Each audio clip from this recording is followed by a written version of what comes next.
Piny Kenya no obedo jakanyo mar bura ma Galamoro Mattle of Session manindo mag Great Lakes Region sama bende koro ne jood bura gote ma bende koro ne nitie jood bura te mantie alwora manindo ma nam Lolwe e gwenge mag Afrika ma ugwe ne oromo mondo mi gitwage weche mago eko mabe utudre koda ka weche go eko mag ohala kanyakla gi tiyo kod nam Lolwe e yor nindo mar gero uchumi mar Afrika ma ugwe.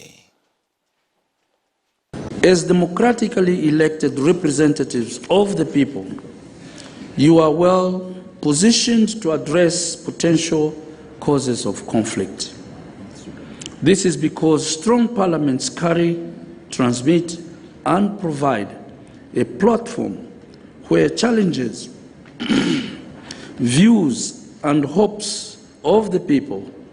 can be tabled. As recently observed by the United Nations Economic Commission for Africa, the continent must look for innovative alternatives in the face of limited resources to consolidate a market that could generate around 5.6 million jobs,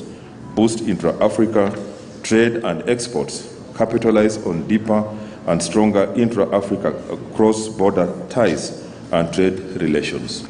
Today, with escalations in commodity prices in the region and around the globe, and severe constraints on supply chains, the challenges we face are ever greater. The road ahead is hard and fraught with uncertainty. However,